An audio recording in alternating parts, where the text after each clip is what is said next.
It was an ordinary winter morning in the countryside. The sun barely peeked over the horizon, casting a pale light across the snow-covered fields. In the distance, you could see the faint outline of a small cottage nestled in the heart of the land. But something unusual was about to unfold that would change everything for the woman living there. Meet Sarah, a 28-year-old woman who had moved from the city to this peaceful rural home to escape the hustle and bustle of life. She enjoyed the quiet, the fresh air, and the sense of serenity that came with it. But what she didn't expect was to encounter an event that would push her to the brink of disbelief. It was on this frigid morning that Sarah first heard the soft knocks at her door. She groggily rubbed her eyes, convinced that her imagination was playing tricks on her. But then came another knock, a little more insistent this time. Her heart raced as she wondered who could possibly be out there in such harsh weather. When she opened the door, her jaw dropped. Standing in front of her was a mare, shivering from the cold. And she wasn't alone. Beside the mare stood two foals, their tiny bodies trembling, their eyes wide with fear.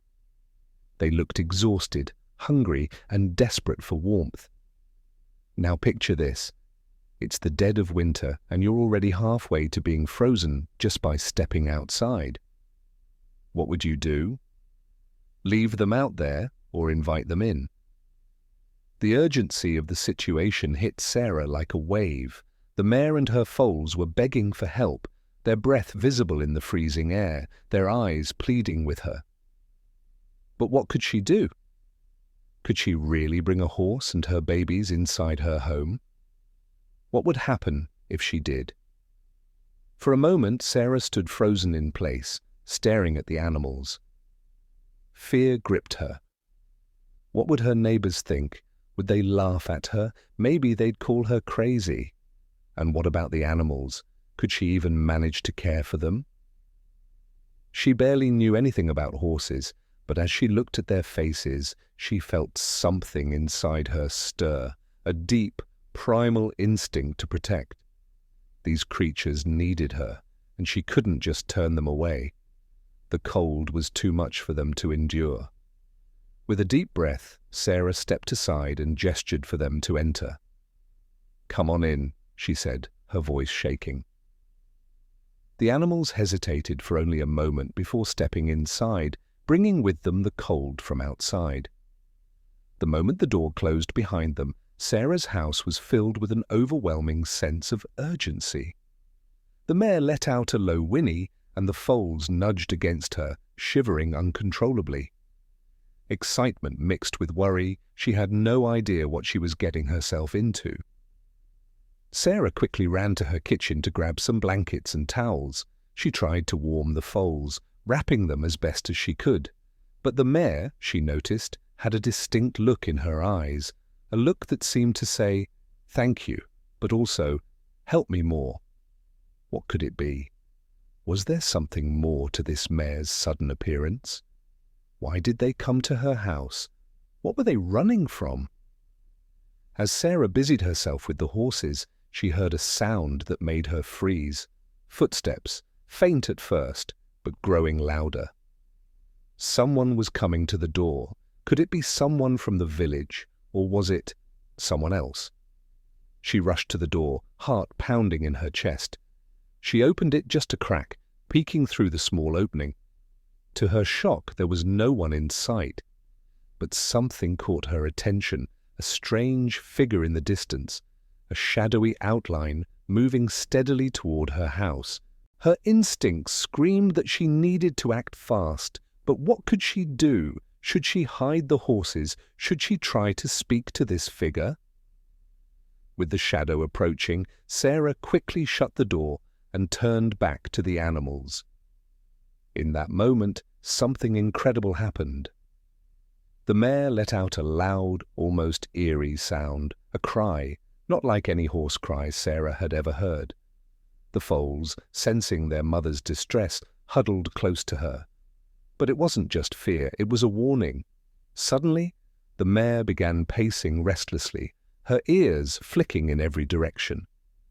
Sarah's heart skipped a beat. Was this mare trying to tell her something? She remembered something her grandmother had told her years ago. Horses are more than just animals. They can sense things we can't. Could the mare sense the danger from the figure outside? And if so, why had they come to her?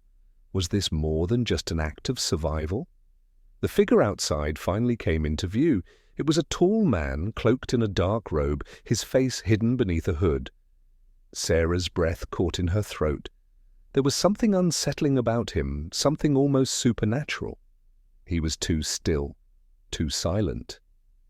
As he approached the door, his eyes locked with hers. "Are you the one who took them in?" he asked, his voice a low whisper that sent shivers down her spine.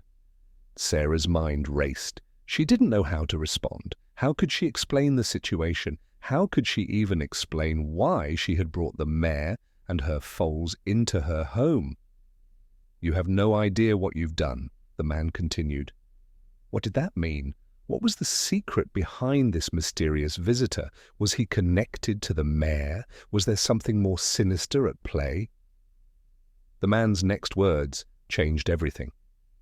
"The mare and her foals are not what they seem," he said, taking a slow step closer to the door. "They are the last of an ancient breed, a breed that has been protected for generations." Sarah's mind raced. "What do you mean? I just thought they were just a mare and her babies." The man's eyes darkened. "You've unknowingly put yourself in great danger. You have taken in a creature of myth, one that holds the key to something powerful. The foals, especially the filly, are destined for greatness. And the mare, well, she has her own secret, one that you are now a part of." The mare suddenly let out a loud whinny, and the foals backed away from her, their eyes wide with fear. Something was coming, something Sarah couldn't see, but something that was about to change her life forever. As Sarah's heart pounded in her chest, she could feel the urgency of the situation pressing in around her. What had she gotten herself into? Was she ready to face the secrets these animals carried?